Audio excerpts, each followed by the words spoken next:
Assalamualaikum warahmatullahi wabarakatuh, Bu Leni. Waalaikumsalam, Bu Dian. Apa kabar hari ini? Alhamdulillah luar biasa baiknya.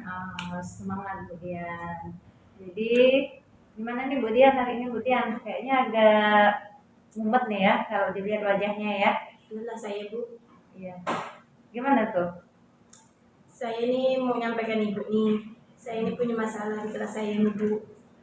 Di kelas saya nih, Bu, dari 40 siswa, ada 2 siswa yang menurut saya itu agak kurang pemahamannya. Saya udah face to face masih kurang. Jadi menurut Ibu nih gimana lah solusi saya agar pemahaman kedua anak ini nih bisa terlaksanakan. Yang kedua, permasalahan saya bukan permasalahan sih, Bu. Saya ini kan dikasih tugas tambahan. Dari tugas tambahan ini, saya kan megang guru kelas kan, Ibu. Saya tuh sulit mengkoordinir antara tugas tambahan sama menjadi wali kelas. Jadi tuh kadang terlalailah pembagian waktunya agak kurang. Kadang pembagian waktu untuk jadi guru kelas, mau nganukan materinya terlambat, mau balik rumah. Kadang balik rumah pun udah capek kan, Bu ya. Nah, jadi gimana lah solusi Ibu nih biar pelaksanaan ini bisa dua-dua ini berjalan dengan lancar. Jadi ini Bu Dian ini ada 2 masalah ya. Yang pertama masalah murid, yang kedua masalahnya nih tugas sekolah nih ya. Berarti dengan tugas tambahan sebagai koordinator ya. Iya, Bu. Nah, Bu Dian kan koordinator, jadi Mbak juga koordinator nih kan, rencananya di bawah bidang kurikulum. Nah, jadi andaikan nanti dari diskusi kita nih Bu Dian berharap apa yang Bu Dian harapkan? Saya harapkan Ibu ada solusi lah dari apa yang menurut saya ini agak sulit saya mengkoordinirkan kedua itu. Kalau ada solusinya kan berarti saya bisa menjalankan kedua tugas ini dengan seimbang. Kalau selama ini kan menurut saya ini agak kurang seimbang. Kalau ketika saya disuruh mengkoordinir soal, saya ini agak sulit mengkoordinir murid saya nih, Bu, antara materi pembelajaran. Kadang saya dipanggil untuk ke ruangan waka saya gitu kan, sedangkan saya harus menjelaskan materi. Jadi kedua ini tidak seimbang, saya harus meninggalkan anak gitu, Bapak. Iya, itu kan ibaratnya meninggalkan anak juga gak boleh ya. Jadi kalau menurut Bu Dian, yang terpenting tugas seorang guru tuh gimana? Mendidik anak sebenarnya, Bu. Mendidik anak. Nah, apakah pernah Bu Dian sampaikan ke... Saya udah pernah sampaikan, Bu, kalau yang tugas utama saya kan di sekolah ini kan cara mendidik anak, pemahaman anak gimana, sopan santun anak gimana. Tapi karena tugas tambahan inilah yang menurut saya agak sulit saya mengkoordinirnya, Bu. Apa kayak yang saya bilang tadi tuh membuat materi agak sulit, sampai pun saya dadak susah gak makan, Bu, mengkoordinirnya. Dari pagi saya uruskan sampailah saya pulang sore itu, Bu. Balik rumah kan udah capek dah, Bu. Betul, jadi ke rumah itu sebenarnya waktu untuk istirahat lah ya, kayaknya sama lah kita ya Bu Dian ya. Nah, jadi sebenarnya Bu Dian tadi kan udah bilang mengutamakan anak ya. Jadi dari permasalahan ini sebenarnya impian Bu Dian tuh apa yang ingin dicapai Bu Dian? Kalau andainya ini kan nanti ada solusi. Impian Bu Dian tuh sebenarnya utamanya tuh siapa? Impian utama saya itu mendidik anak. Mendidik anak tuh kan sekarang kan saya megang di kelas 5 nih, Bu. Saya maunya tuh 40 siswa saya tuh kalau udah naik ke kelas 6 udah enggak kesulitan lagi dalam pemahaman materi, tinggal dia melanjutkan materi selanjutnya. Selama ini kan keluhan guru-guru yang selanjutnya karena guru kelas anak-anak kelas 5 ini kan agak sulit memahami materi, Bu. Yang saya pengen sekarang nih anak kelas 5 udah naik ke kelas 6 itu udah bisa melanjutkan materinya tanpa ada keluh kesah lagi dari guru yang selanjutnya. Berarti kan Bu Dian ini maksudnya baik, biar anak-anak ini ketika dia naik kelas 6 nanti udah siap, nggak ada lagi keluh kesah dari guru kelas atas. Kalau boleh tahu apa saja yang sudah Bu Dian lakukan untuk mengatasi murid yang bermasalah ini, terutama yang 2 orang? Yang untuk permasalahan anak yang 2 orang nih, Bu, saya ini udah melakukan face to face antara anak itu tidak secara 2 orang. Untuk berapa bulan, 1 bulan ini saya tambahkan ada jam tambahan. Saya jam tambahan tuh setiap hari Senin sampai hari Kamis setelah jam pulang. Saya beri tambahan, saya jelaskan lagi materinya ulang, saya jelaskan lagi depan macam face to face antara anak sama saya gitu Bu, biar pemahaman ini ada tambah. Alhamdulillah ada perubahan dikit lah, yang menurut saya tuh udah mulai pemahamannya. Yang sulit gini satu Bu, dia kalau dijelaskan materi, ditanya jawab dia masih bisa, tapi yang masalah dia memahami soal yang kita berikan. Antara pemahaman dia dengan soal tuh tidak koneksi dengan apa yang diajarkan. Berarti pemahamannya ya. Hmm. Terus sama ini gimana caranya Bu dia mengatasinya tuh kalau masalah pemahaman dia yang kurang? Pemahaman yang mana dulu? Pemahaman anak tentang materi yang diberikan tadi ini. Kalau materi yang diberikan tuh kan kalau di dalam kelas kan tidak mungkin kita mau face to face antara dia berdua kan, antara saya dengan dia. Jadi jahadannya tuh saya tambahkan dari jamnya, jam tambahan dia, anak itu saya kasih tambahan jamnya, saya jelaskan lagi materi, tanya jawab sampai dia memahami materi itu. Cara nganukan dia pemahaman soalnya, saya bacakan dulu soalnya, saya tanya ke dia, baru dia bisa. Jadi dia tuh kayak kalau yang saya yang jelaskan materinya, saya yang bacakan soalnya, dia bisa connect Bu. Tapi kalau dia baca sendiri, dia tidak bisa connect antara soalnya. Oh, berarti ini kan udah ada upaya kemudian untuk mengatasi anak ini. Nah, dari hasil belajarnya bagaimana? Apakah ada peningkatan atau masih sama seperti sebelum diadakan bimbingan dari Bu Dian? Ini Bu, kalau peningkatan kan ada 2 anak nih. Yang satunya udah ada peningkatan penilaiannya. Yang satu nih Bu yang belum ada, menurut saya belum ada peningkatan. Pertama anaknya pendiam. Kalau ditanya paham, paham. Saya face to face pun masih dia paham. Dijelaskan disuruh ngerjakan pakai bukunya, saya face to face, dia bisa ngerjakan Bu. Tapi kalau saya tinggalkan sendiri, udah mulai nggak bisa dia. Yang satu nih masalah ini. Berarti yang masalah yang pertama nih sebenarnya udah teratasi dengan upaya yang Bu Dian lakukan. Berarti tinggal satu orang ini. Iya. Nah, jadi kalau menurut Bu Dian, apakah setiap anak mungkin berbeda nih kan? Apakah anak yang satu ini udah efektif dengan cara yang Bu Dian atau mungkin ada cara lain lagi yang akan dilakukan untuk anak ini? Untuk anak yang satu nih Bu, kan saya udah coba nih Bu, kan saya ibu Gernas Pustaka Bu kan. Saya kan udah coba nih Bu, misalnya contoh pelajaran matematika kan di Gernas Bu. Kan selama ini saya ngajarkan kan hanya abstraknya ya Bu kan, nggak ada mengaitkan gambar, konkretnya. Saya coba lah nih Bu bawa sistem kayak di Gernas permainan kontekstualnya kan. Saya coba permainan, ternyata anak ini nih Bu sistemnya permainan. Sistem dia nggak bisa visual, nggak bisa audio. Dia nih mau permainan Bu. Kalau permainan contohnya kemarin kan saya coba permainan statistik tuh Bu. Pakai kancing, pakai kartu remi. Senang deh ya? Senang dia bisa. Saya tanya, minnya berapa di sini? Ini dia udah bisa dah Bu. Mediannya yang mana? Dia udah bisa nunjukkan kancing ini loh yang disebut median. Ini loh yang bagian modus. Tapi kalau pakai buku, dia mulai nggak bisa lagi. Caranya pakai permainan. Berarti anak tersebut termasuk tipe kinestetik ya. Nah, jadi kedepannya karena Bu Dian kan udah menemukan dia suka permainan. Kedepannya seperti apa lagi caranya agar dia ini mulai bisa rencananya? Yang untuk rencana selanjutnya saya belum kepikiran tuh Bu. Belum kepikiran, tapi sudah dapat ya bahwa anak ini kinestetik. Jadi paling tidak udah seberapa lah? Sudah skala berapa kalau untuk anak ini peningkatannya? Kalau dengan cara permainan gitu. Dia nih kan kalau pemahaman nih kan, kalau menurut saya Bu ya, pemahaman dia tuh hanya satu. Sekali dibawa permainan itu bisa naik ke 3. Tapi kalau pakai buku balik aja ke 1. Berarti anak itu bukan tipe yang apa ini namanya, bukan tipe yang visual, tapi dia tipe kinestetik gitu ya. Berarti mungkin kemudian soalnya udah nemukan nih masalahnya anak tersebut anak kinestetik karena harus menyesuaikan minat mereka kan. Jadi kalau anak ini walaupun dia diberi dengan cara audio nggak bisa, visual nggak bisa, berarti permainan, berarti kan dia bergerak semua untuk mengingatnya. Nah, dengan kaitan tadi kemudian di kelas pasti panggil, apakah itu jam pelajaran atau caranya bagaimana Bu Dian mengatasi supaya tidak dipanggil saat jam pelajaran? Guru sama guru waka biasa kan manggil Budian, tapi Budian bilang dipanggil saat jam aja, sedangkan Budian ini ada beban moral meninggalkan anak.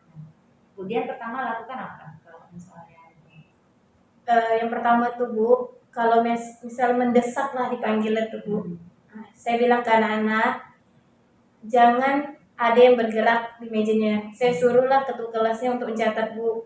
Saya bilang, kalau sampai berjalan, saya hanya ngancam ya Bu, sebenarnya tidak akan terjadi. Saya bilang, kalau sampai berjalan, berarti hukumannya saya minta dia jelasin lagi materi yang udah saya jelaskan, saya minta mereka yang jelaskan Bu.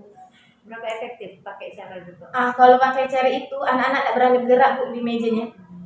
Kalau dan namanya dicatat, apalagi di papan tulis, itu udah takut.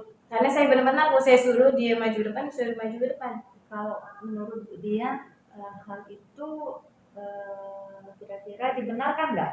Kalau sebagai guru, misalnya dipanggil, anak ditinggal tanpa ada yang gantikan, bisa terjadi ini nggak? Ibaratnya kita harus kontrol, tidak ada guru, kita dipanggilnya lama sama pimpinan, kira-kira ada cara lain nggak mengatasinya? Supaya anak ini tadi udah diberi peringatan sama ujiannya, terus cara lain yang mungkin lebih efektif. Kalau cara lainnya tuh Bu, saya panggil guru piket yang tidak mengajar pada saat jam pelajarannya itu Bu. Misalkan guru piket yang ada jam kosong, sudah saya turun ke bawah, saya suruhlah guru piket gantikan saya di atas. Mereka kan udah saya kasih tugas atau latihan. Nanti hanya guru piket itu hanya mengawasi mereka biar tidak terjadi masalah apapun di dalam kelas. Tidak terjadi hal-hal yang tidak diinginkan. Jadi solusinya tadi udah Budian temukan ya. Itu Budian ini yang sama piket gitu ya. Nah, terus tadi juga ada nih permasalahan satu lagi yang kaitannya dengan tugas tambahan. Nah, yang ini yang saya lihat memang hari-hari kayaknya Budian sedikit mengeluhkan ya. Tidak banyak sih, sedikit. Nah, selama ini bagaimana cara mengatasinya? Kalau apakah semua tugas itu terselesaikan atau ada yang tidak terselesaikan karena tugas tambahan yang menumpuk? Kalau masalah tugas itu terselesaikan atau tidak, alhamdulillah semuanya terselesaikan Bu. Dengan cara saya tuh jarang kalau udah namanya dapat tugas tambahan dari sekolah, saya sampai lupa makan Bu, karena saya mengejarkan biar itu terlaksana semuanya, biar pekerjaan itu selesai. Kadang saya tugas untuk yang tambahan tuh saya selesaikan di sekolahan dulu. Tugas untuk anak materi selanjutnya saya bawa pulang ke rumah agar kedua ini bisalah terjalan dengan sesama. Yang saya sakitkan nih Bu, kadang kalau PTS ketemu sama TO, itu kan tryout kan bentrok antara dua. Jadwalnya bentrok dengan tryout. Itu yang saya sulit mengkoordinir. Kadang mau mengkoordinir soal PTS, mau mengkoordinir soal TO, kan mau saya cek dua-duanya tuh Bu. Itu yang sulit saya mengkoordinir Bu. Sedangkan tanggalnya kan hampir sama pengumpulan ke sekolah. Jadi selama ini tadi kan Budian semuanya teratasi. Jadi mengatasinya bagaimana? Yang tadi bentrok jadwal antara PTS dan TO. Kalau jadi sekarang nih Bu, antara PTS sama TO nih Bu, kan kalau TO kan hanya 5 mapel ya Bu. Jadi saya utamakan dulu yang TO nih Bu untuk kelas 6. Saya lihat dulu jadwal pelaksanaan TO-nya. Kalau pelaksanaan jadwal TO itu lebih duluan dibandingkan PTS, saya kerjakan TO-nya dulu. Skala prioritas ya. Saya cek dulu soal TO, setelah saya cek, saya suruh kalau memang ada perbaikan, saya suruh dulu gurunya perbaikan, setelah itu baru saya lanjutkan ke Pak Sekolah. Udah Pak Sekolah udah meng-ACC-nya soal itu, saya langsung koordinirkan ke sekretarisnya Bu. Saya minta sekretarisnya untuk fotokopi yang bagian TO. Setelah TO ini masuk ke bagian fotokopi, saya lanjutkan untuk bagian PTS-nya. Saya perbaiki yang mana yang salah untuk PTS. Setelah itu saya balik lagi ke gurunya, kalau ada yang salah balik lagi ke saya, maksud saya ke Bapak, masuk selesai, udah. Berarti efektif nggak? Kalau kayak sistem itu lebih efektif Bu. Lebih efektif. Apa ada lagi yang lain yang menurut Budian ada lebih efektif dari itu? Kira-kira yang nanti semester depan, karena ini kan udah terjadi tapi teratasi ya, alhamdulillah. Nah, semester depan kira-kira ada lagi nggak satu langkah yang lebih efektif yang mungkin sampai ini dipikirkan tapi belum terlaksana gitu? Kalau mau lebih efektif nih Bu, misalnya ada pembentukan kayak tadi Bu kan, kalau mau lebih efektifnya, lebih baiknya ada 2 orang yang mengkoordinir soal ibu pada saat bentrok. Misalkan saya megang PTS, adalah 1 orang yang untuk mengecek soal TO nih Bu, biar tidak ada kesalahan dalam penulisan Ya, soal. karena itu kan fatal juga kalau sampai anak-anak merasa soal ini kok salah gimana. Jadi Bu Dian ini butuh 1 orang yang membantu, berarti walaupun yang namanya koordinator kan nggak bisa double kan, berarti ibaratnya wakil koordinator. Jadi Bu Dian ini butuh agar lebih efektif, tidak bentrok, butuh wakil koordinator. Nah, selain itu apalagi yang akan Bu Dian lakukan supaya mungkin lebih ringan lah, tidak jadi beban berat untuk Bu Dian? Saya sih mau ini gini Bu, kan tahun depannya saya megang koordinator ini gini Bu, ditambah lagi 1 bagian ANBK nih Bu. Saya maunya semua panitia yang pemegang di bawah koordinator saya nih Bu bisa menjalankan sesuai tugasnya masing-masing. Yang belum saya laksanakan nih Bu, saya belum membagikan tugas untuk panitia. Selama ini saya ngerjain sendiri Bu. Saya mengkoordinir soal, saya yang harus membelikan kisi-kisi, saya harus minta file soal dari guru kelas, guru mapel, semuanya sendiri kan? Masukkan nilai saya enggak Bu. Pengepakan soal itu mau saya mengkoordinirnya. Jadi maksud saya ini kalau bisa di tahun depan saya udah buat rincian tugas untuk panitia yang pegang PTS nih Bu. Berarti lebih efektif apa enggak kalau pakai cara ini? Kalau pakai pembagian tugas lebih efektif Bu. Berapa skalanya? Skalanya dari 1 sampai 10 kira-kira efektifnya berapa? Kalau dihitung kalau dari bagian-bagian tugas tuh Bu, bisa-bisa 9 Bu, sebentar kerjaannya. Nah, berarti ini Bu Dian udah nemukan sebenarnya permasalahannya. Jadi tadi anak kan udah, yang tadi saya lihat anak udah ya, mereka anak itu kinestetik. Berarti Bu Dian walaupun belum menemukan solusi untuk kedepannya, paling tidak udah ada bayangan ya untuk anak yang kinestetik. Yang kedua permasalahannya tadi masalah guru manggil, tapi sepertinya kalau memang, tapi tidak seterusnya kan? Iya, tidak sering, sewaktu-waktu, tapi ada caranya tadi memanggil, minta tolong guru piket. Nah, yang ketiga, saya setuju kalau misalnya pakai pembagian tugas nanti dirancang, jadi sehingga tidak budian semua ya, karena kalau itu kan mumet ya. Jadi karena yang namanya kita sebagai guru memang harus ada tugas inti kita, mendidik, mengajar, membina anak. Tapi tadi udah Bu yang lakukan sebenarnya. Dan yang kedua berarti ini kan harus tugas tambahan. Namanya di sekolah kita ini kan tugas tambahan kita tidak bisa mengelak, dan lagi pula itu sebagai proses pengembangan diri kita sebagai guru. Jadi yang tadi yang ajukan itu sebenarnya saya setuju. Jadi paling tidak koordinasi ya. Nah, jadi kapan rencananya hal-hal ini baik untuk murid yang tadi ini kan karena udah mau akhir semester ini, sama yang tugas tambahan ini mulai Bu Dian mau eksekusi, mulai merancangnya kapan? Kalau untuk anak itu kan sekarang anaknya masih libur nih Bu. Kalau libur kan sulit menurut saya mengkoordinir anak nih 2 nih. Jadi kan setelah anak ini masuk Bu, pada setelah lebaran, saya masih menganukan 2 anak ini pakai jam tambahan lagi Bu. Di luar jam ngajar nih ya? Di luar jam ngajar. Untuk yang satu nih, kalau satu nih kan pakai visual nih Bu, dia nih kalau dengar dia masuk pemikirannya. Kalau yang satunya itu kalau saya mau ngajar ya Bu, saya mau ini kayak permainan. Karena materi takutnya mereka ini tidak siap untuk ulangan nantinya. Betul. Jadi memang harus sebelum habis lebaran ini ya. Nah, jadi biar 2 anak ini yang memang sepertinya sedikit perlu bimbingan nih bisa teratasi ya. Nah, berarti rencananya habis lebaran ya. Iya, habis lebaran. Terus kalau yang tugas tambahan ini karena tadi kayaknya udah bagus tuh, udah mantap. Harus ada pembagian tugas, kapan rencananya mau dirancang? Kalau bisa sih Bu rencananya nih, kalau terlaksana insya Allah sebelum penilaian kenaikan kelas. Kalau tidak terlaksana di penilaian kenaikan kelas, itu akan terlaksana pada saat tahun ajaran baru. Tapi kira-kira bisa diatasi nggak kalau untuk kenaikan kelas nih sendiri? Kalau untuk kenaikan kelas ini kan hanya satu ya Bu, saya pegang nih, hanya kenaikan kelas. Kenaikan kelas Itu masih bisa saya koordinir sendiri masih Bu. bisa. Kalau untuk tahun ajaran baru ini kan saya makin ditambah satu gini Bu. Nah inilah mau saya buat pembagian tugas agar semua panitia tuh dapat melaksanakan tugasnya masing-masing Bu. Bagus-bagus, saya setuju dengan yang Bu Dian mau rancang. Jadi sebenarnya nih Bu Dian, nanti kalau misalnya udah dirancang, siapa yang bisa bantu Bu Dian?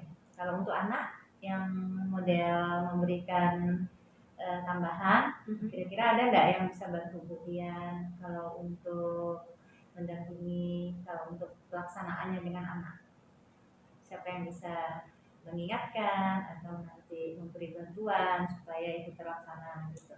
Saya tahu siapa yang bisa bantu saya Bu. Siapa? Selama ini yang ngasih saya solusi itu nama Bu Leni Bu. Bu Leni Iya. yang ngasih saya masukan. Bu Sulastri Bu. Iya. Kedua orang ini menurut saya setiap saya punya masalah, terutama kayak mengkoordinir pembuatan jadwal PTS, jadwal pelajaran, Iya. pengawas. Bu Leni nih Bu bisa bantu saya. Dia bisa bantu saya mengkoordinir. Kan saya ini kan baru pertama kali nih Bu. Tahun lalu kan saya jadi koordinator kan pada saat daring. Udah yang kedua tahun ini kan pada saat tatap muka nih Bu. Bu Leni inilah yang menurut saya sampai saya telepon malam-malam Bu untuk mengaturkan, minta bantu untuk mengaturkan jadwal pengawas, jadwal ulangan. Saya bukan karena Ibu Leni nih yang sekarang saya ngomong sama Bu Leni nih ya. Karena menurut saya hanya Bu Leni yang bisa nganukan saya bagian kayak membantu saya bagian jadwal pengawas, jadwal ujian. Yang bisa bantu saya itu hanya Bu Leni menurut saya. Jadi insya Allah ya, selama sehat, yang pasti guru pasti mau bantu, Bu Leni pasti mau bantu, namanya kawan, apalagi dalam satu lingkungan kerja, kalau saling mendukung, sesuatunya pasti bisa terselesaikan. Nah, jadi kita tidak merasa sendiri di sini. Ya. Jadi saya pun kalau ada apa-apa kan minta bantuan nih dengan Bu Dian atau apa. Jadi tidak ada yang kita selesaikan sendiri. Karena kalau yang namanya sendiri itu kan pasti stres ya. Betul. Nah, jadi dengan hal ini sebenarnya nih mantap Bu Dian udah bisa tahu solusinya. Sebenarnya apapun udah ada sendiri nih kan solusinya Bu Lastri. Jadi yang nanti akan bisa Bu Dian jadikan teman rekan sejawat untuk menyelesaikannya kan Bu Leni, Bu Sulastri, mungkin kawan-kawan yang lain kayak Bu Dewi, Bu Dewi Maza juga bisa. Jadi enggak Bu Dian merasa sendiri ya di sini. Jadi kalau ada permasalahan diutarakan, kita cari solusinya sama-sama. Baik Bu Dian, jadi menurut Bu Dian bagaimana tadi kesimpulan dari perbincangan kita hari ini? Kesimpulannya, jadi itu selama ini kan saya nggak tahu nih Bu, bahwa yang saya lakukan ini adalah solusinya kan bukan. Sampai saya tuh yang saya lakukan sekarang ini bukan solusinya, tapi saya mau cari titik apa nih kayak biar anak nih bisa ngikut materi yang saya ajarkan Bu. Setelah saya ngomong sama Ibu nih, barulah saya tahu bahwa itu tuh solusi yang udah saya laksanakan sebenarnya. Iya, sebenarnya sudah dilaksanakan, cuman mungkin tidak disadari kan. Nah, jadi itu berarti kesimpulannya juga untuk tugas-tugas tambahan ini. Gimana? Untuk tugas tambahan ini kan selama ini saya kan kurang mikirkan kalau ada kayak pembagian tugas atau gimana nya. Setelah ngomong sama Bu Leni bahwa ada cara meringankan pekerjaan itu yaitu dengan cara pembuatan pembagian tugas, mengutamakan anak kan. Kalau kita dipanggil atasan ataupun wakil kurikulum, kita bisa minta bantuan teman sejawat untuk menjaga kelas kita gitu. Karena mungkin kalau wakil atau manggil kan pasti ada hal ujian yang tidak mungkin memanggil saat mengajar kan sebenarnya nggak boleh. Tapi kalau memang benar-benar dipanggil berarti ada urgent satu hal yang memang harus itu. Tapi yang penting tugas kewajiban kita terus sudah kita laksanakan. Yang penting rencana pelaksanaan pembelajaran yang sudah dibuat, materi sudah disampaikan, tinggal kalau jam-jamnya tinggal sedikit. Jadi Budian bisa sendiri nanti menentukan apakah ditinggalkan dulu atau tinggal sedikit. Nah, itu kan pasti Budian sendiri bisa memutuskannya. Oke Budian, jadi saya rasa ini udah ada 3 hal tadi yang udah bisa ada solusinya. Ini benar-benar semoga memang benar-benar menjadi solusi untuk kedepannya ya. Terima kasih Bu Dian. Jadi saya yang makasih nih. Jadi Saya juga makasih ya. di sini ibaratnya sama-sama belajar ya kita ya. Jadi permasalahan ini kita saling membantu. Jadi nanti kedepannya mudah-mudahan semua kegiatan terlaksana dengan baik. Amin. Terima kasih atas solusinya. Sama-sama.